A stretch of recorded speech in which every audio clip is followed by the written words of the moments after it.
Welcome to my video presentation. It's been 2 months now since we didn't have classes due to COVID-19 pandemic.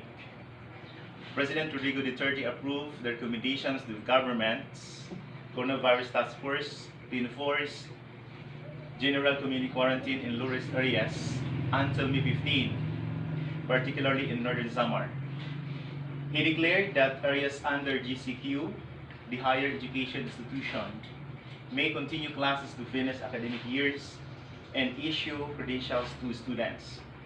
Thus, the UP Graduate Studies issued guidelines using the alternative mode of learning by which faculty and students shall explore different modalities of teaching and learning to be adapted by the class using online or offline or its combination without physical meeting for the rest of the term. Well, as discussant, allow me to discuss about ICT in education in terms of what? Radio, television, and CCTV in learning. Anyway, information and communication technology is the mode of education that use information and communication learning to support and enhance and optimize delivery of learning. That means it has to do something the best or most effective use of communication. The ICT through mass media has indeed a big amplitude in the development of communication and education. So what is really the use of ICT education? Alright, ICT enhances learning motivation.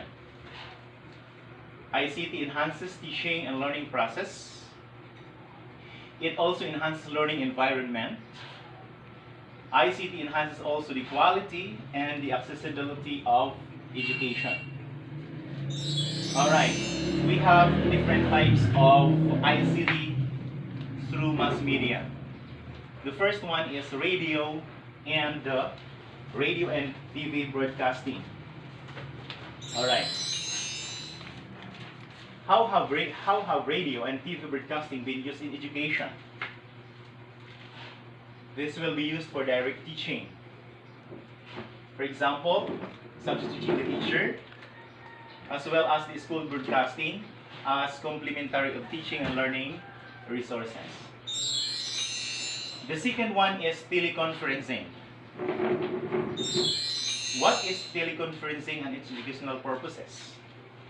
Anyway, teleconferencing is interactive electronic communication among people located at two or more different places.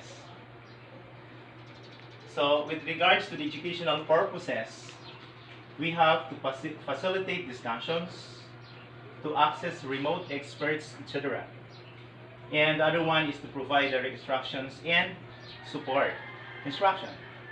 The third one is computers and the internet.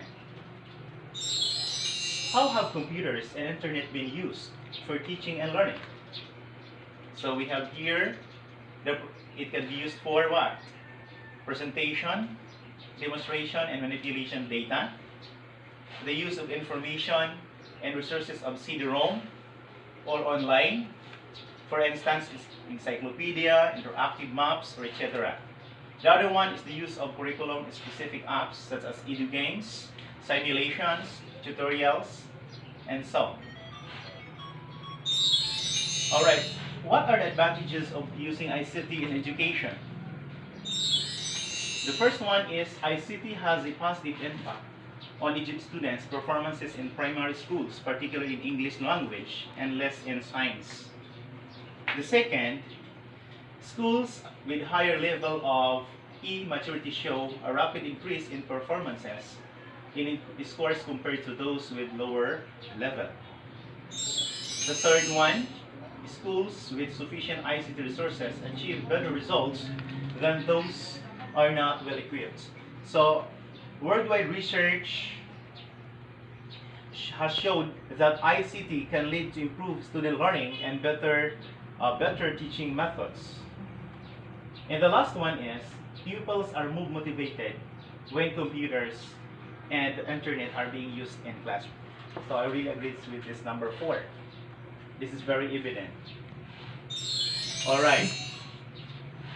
So we have we have particularly three types of the ICT in terms of radio and television and CCTV learning.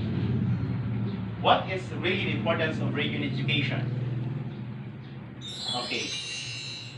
Radio has been playing a vital role in the field of communication as an instrument for the dissemination of what? Idea, message, information, and knowledge. It works sound only, thus it has got immense potentiality. It has the power to stimulate values, to stir imagination, and to increase knowledge and understanding. Alright, the radio has got a distinctive role to play in the field of education due to the following reasons. The first one is radio extends the area of acquaintance. Radio brings the world into the classroom by means of different formats like description, narration, dramatization, storytelling, featurization, meaning characterizing of a prominent aspect of something, along on the spot recorded materials accompanied with the original voice and natural voice. Meaning, familiarizing the original voice in the natural sounds is vital and very important, particularly in radio program or even in drama. Dapat kabisado natin na ang boses ng bida at kontrabida, lalo na doon sa mga dula o kaya programa sa radio. To mention a few, Noel Di Castro and Orly Trinidad.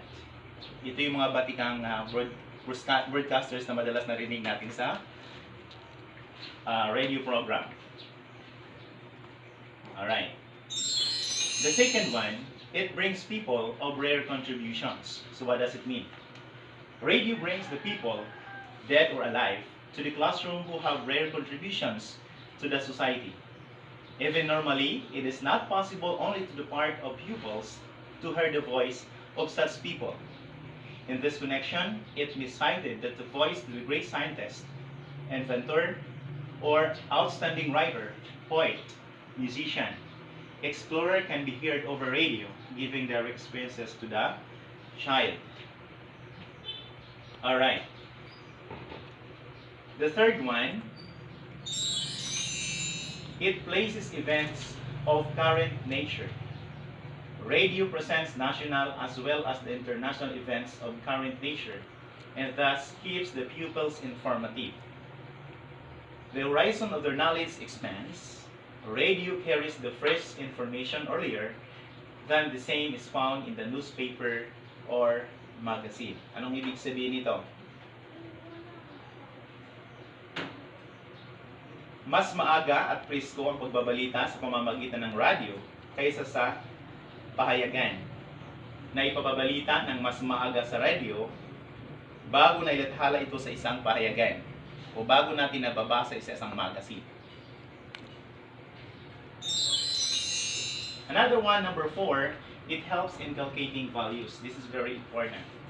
Since radio works with voice and sound only, it helps the students in their imagination when exposed to broadcasting. It also acts in stimulating interest of the children and instructing creativity in them. Kumbaga sa radio, nagkakaroon tayo ng mas malawak na imahinasyon o lalo na sa pagkakabisado ng mga nangyayari sa dula. Halimbawa nito ay ang Kapitan Pinoy noon na madalas kinababaliwan ng mga kabataan. Okay? Next, number 5. It helps the slow learners and the pupils having poor insight.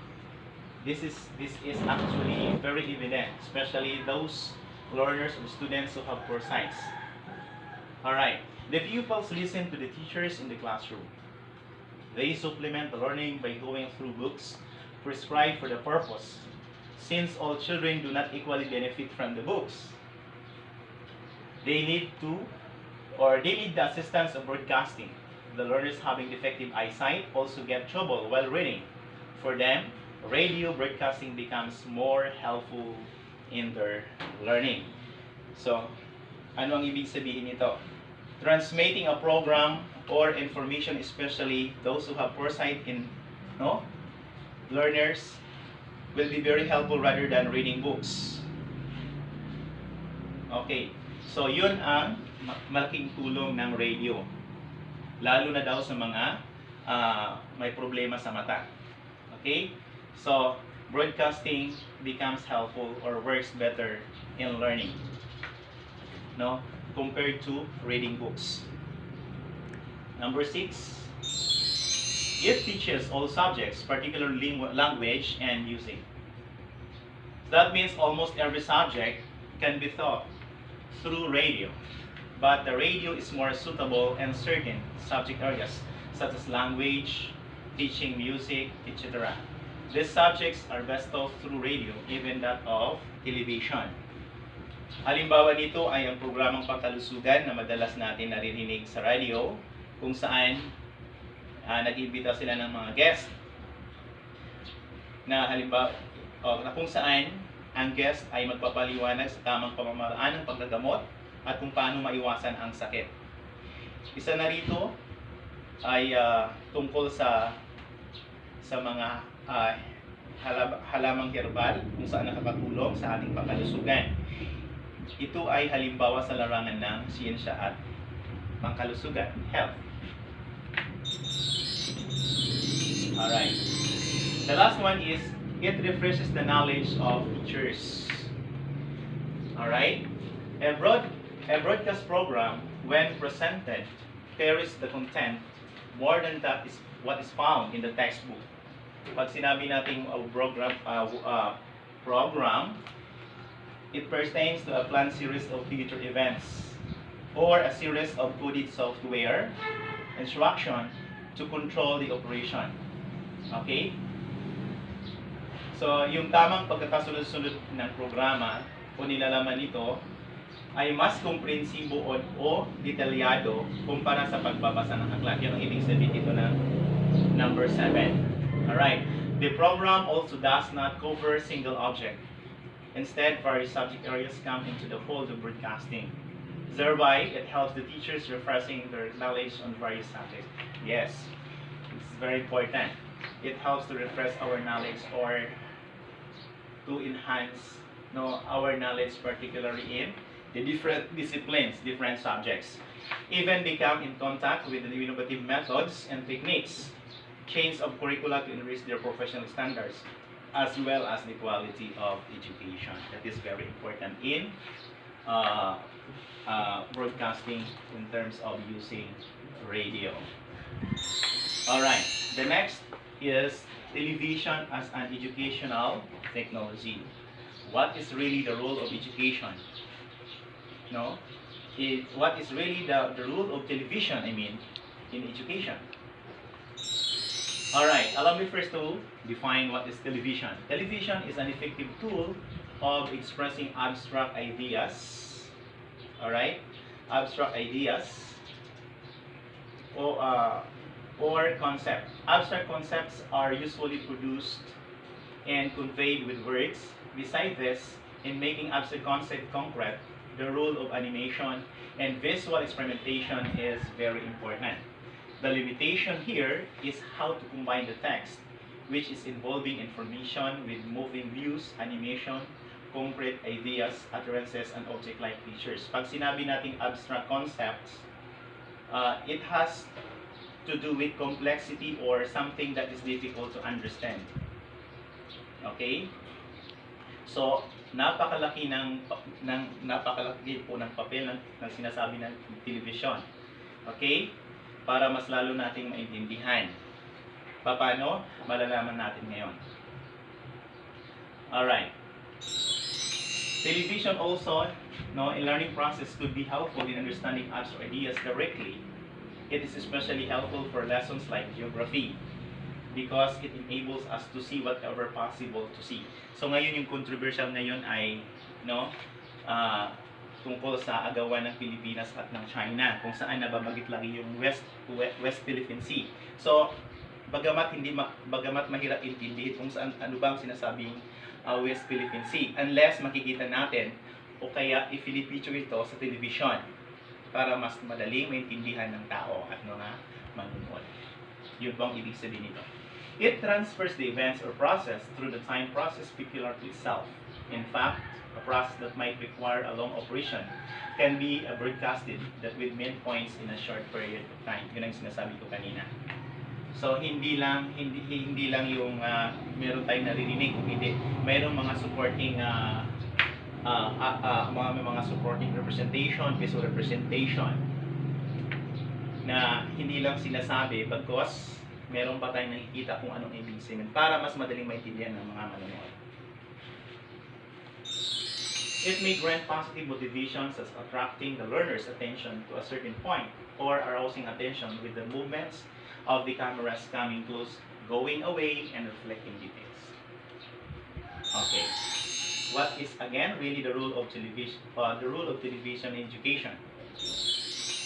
The role of television is neither fixed nor easily tangible and measurable. Ang ibig sabihin nito, hindi natin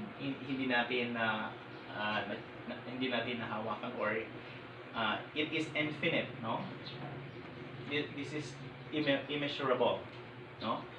The role is directly related to the question of how the planners are serious and determined to use television. The rule could either be enormous. So when we say enormous, very wide in size, or very large in size. Or in the contrary, very meager depending upon the specific task and available resource. So meager sa Tagalog, kakaunti, no? So again, let me reiterate, the role could either be enormous, so very large or big in size, or in the contrary, very meager depending on the specific. Meager means kakaunti, little. Okay? So we have here, television can help to achieve the following objectives. Number 1, the social quality in education. Okay, social quality education. Pagkakapantay-pantay ng antas ng pamumuhay o estado ng tao pagdating sa larangan ng edukasyon. Television also enhances the quality of education. This is very important. Enhances quality in education. Napakalaga o napakalaki ng papel na ginagampanan ng telebisyon sa larangan ng edukasyon or pagbibigay ng katuturan or that is to be able to inculcate the minds of the youngs. Number 3, reduce dependency on verbal teaching and teachers. So, kumbaga, maiwasan dito ang madalas na pagdadaldal ng teacher.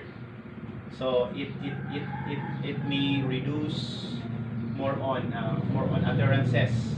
Instead, kumbaga, mas madali maintindihan ng mga mag-aaral kung meron silang nakikitang bagay, no, sa pamamagitan ng television.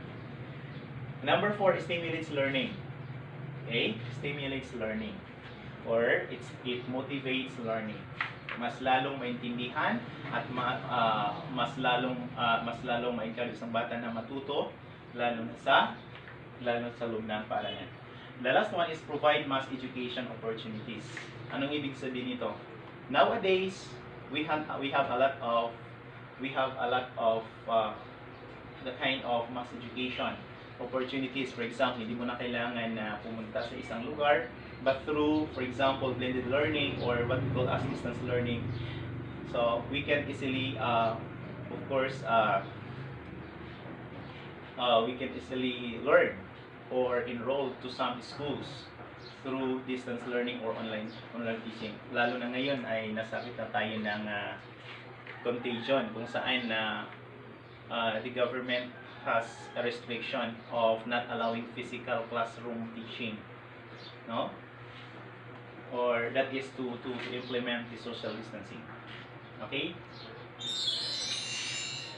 We have various uses of television. One is to show practical application of principle already written in the textbook and to show the laboratory work and demonstration. It shows practical applications of principle. Kung saan ito ay nakasulat na sa isang aklat, no? At mapapakita sa pamamagitan ng laboratory work and demonstration for actual demonstration or teaching. The second one is to humanize distance education and to improve language skills and teaching skills by showing model teaching techniques. To humanize meaning gawing makatao o ilapit sa tao ang gamit ng teleconferencing. Okay? The third is to show real life situation and microscopic things in a magnified scale. Magnified, pag sinabi natin magnified, pwede natin palawakin or palakihin, no? Upang maisakatuparan o maisabuhay kung ano ang ibig sabihin ng isang bagay-bagay na nakikita natin or no, nakikita natin o narinig natin sa television. Alright. Number 4 is animations, dramatic presentation, and case studies. Usually ito yun.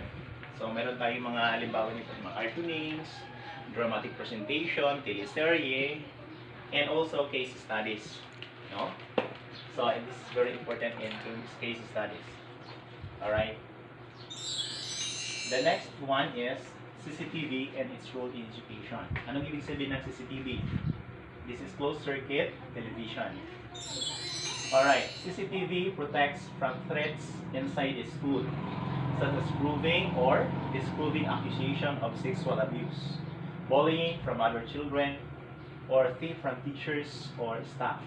So, ito, napakalaki ng papel na ginagampanan or gamit ng sinasabi nating closed circuit television or what we call as or commonly known as CCTV upang maiwasan ang gawa natin na sexual abuse, bullying, especially for children, pagnanakaw sa loob na sa pagnanakaw sa mga gamit ng mga guro or staff. It can also provide security services for educational buildings. So hindi mo na kailangan ng tao para bantayan ang isang gusali. Instead, you just only install or mount a CCTV to guard to guard, of course, the entities or belongings inside it or outside it. Alright, guarding the technology and premises from outsiders who have intentions to harm the children. So, mas madali natin malalaman kung may mga masamang loob na gustong pumasok. Okay? O kaya, para maprotektahan natin ang kabataan. Okay? Still costly technology or vandalized school properties. So we can easily identify lalo na yung mga kabataan ngayon kung saan nasusulat sa wall or even outside of the school. So sa pamamagitan nito, hindi mo na kailangan pang mag-imbestiga. Instead, you just only look at into the CCTV footage para makilala natin kung sino yung taong of course who did that vandalism inside or outside of the school property. Okay, the concept of closed circuit television or the CCTV how it can be used to enhance effective teaching of large classes. So we have the specification, no? Or the description of how the CCTV is composed of. The CCTV is a signal received on a specific private receiver that can be achieved by direct transmission from the camera to the receiver through cable system. Okay, that is the composition of what we call as the CCTV. The second one, the closed circuit television as a television broadcasting that receives only by a selected set and is being connected to the source of cable by over the airing signals by which television pictures are passed from the camera, no, to a receiver or monitor or by axial cable. Ano ibig sabihin ng coaxial cable? The coaxial cable is especially screened with screen wire required for carrying high frequency modulated signals that make up a television transmission. Okay, yun yung composition ng closed circuit television. So if you take a look at here, we have different samples or features of surveillance security camera. To mention, we have here the professional box camera, dam style camera, bullet style camera, PPC camera, network camera, hidden camera. Usually, ito yung madalas na nakikita natin sa mga office or kaya doon sa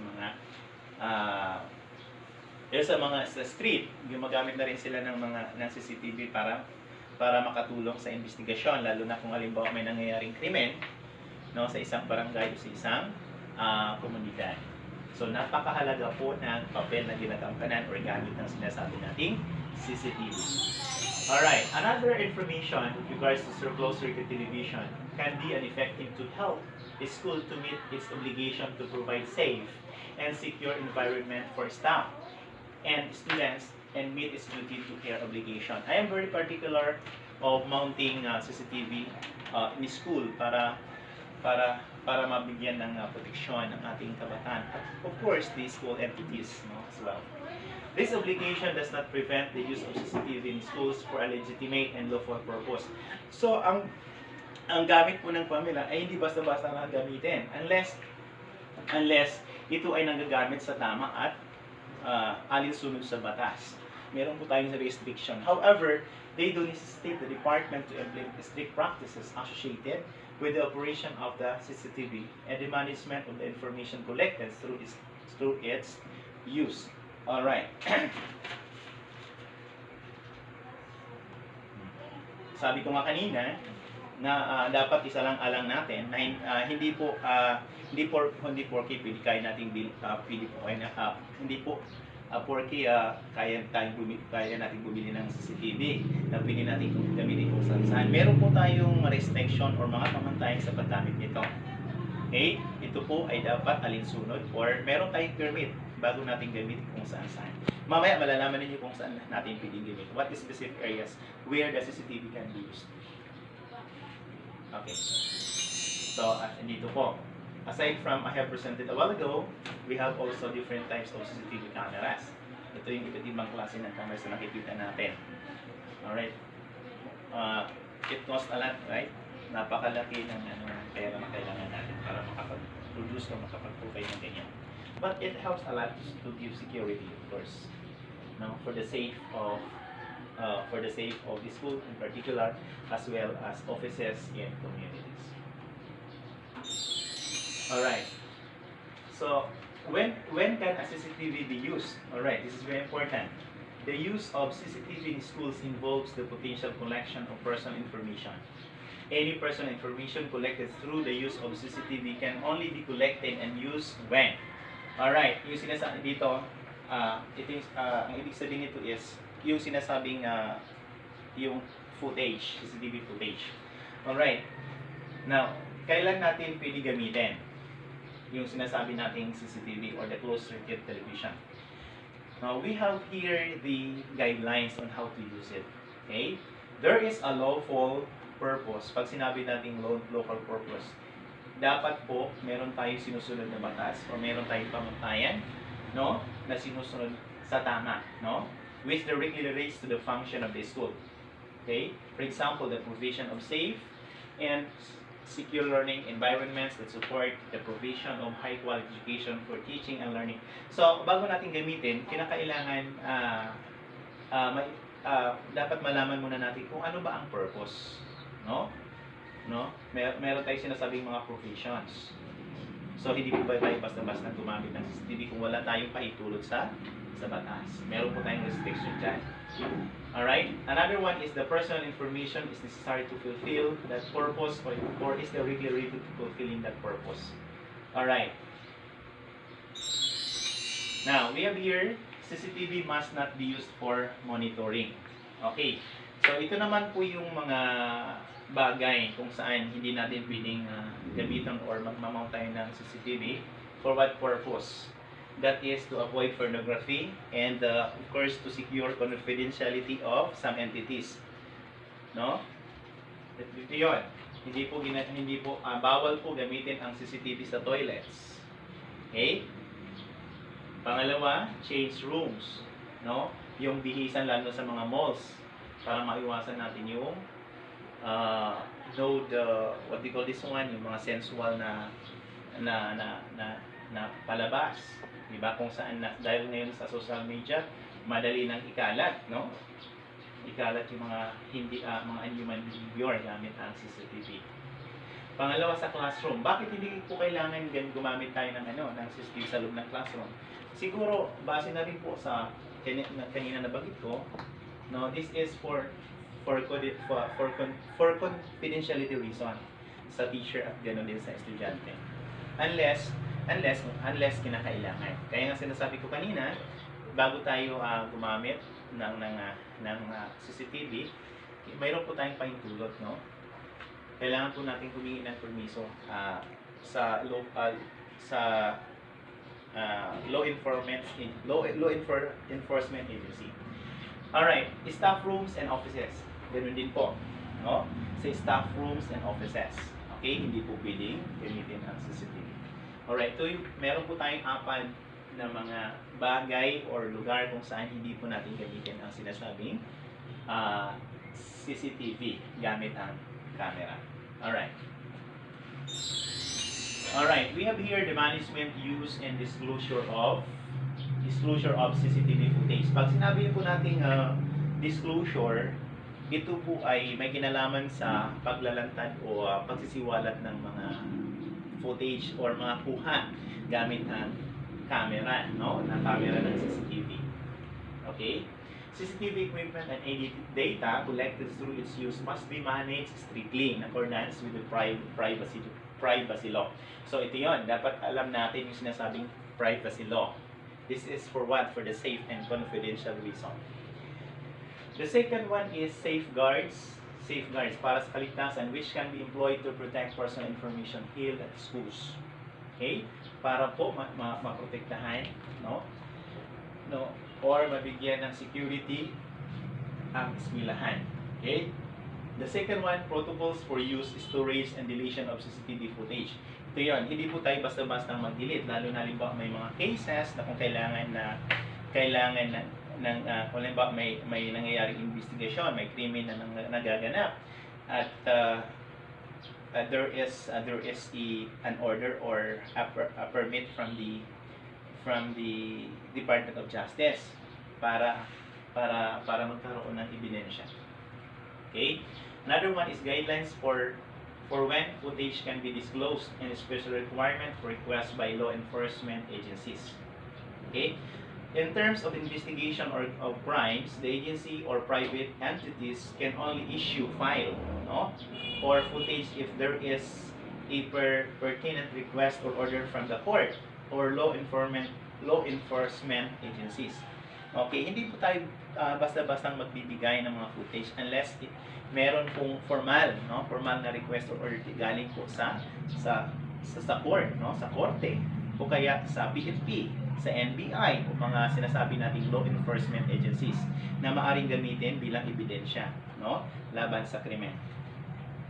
No? So napakahalaga po ng papel na ginagampanan pagdating sa kriminalidad. The fact of having footage or recorded crime scenes can be used as essential evidences to resolve criminal cases. Ito yung sinasabi ko. Okay?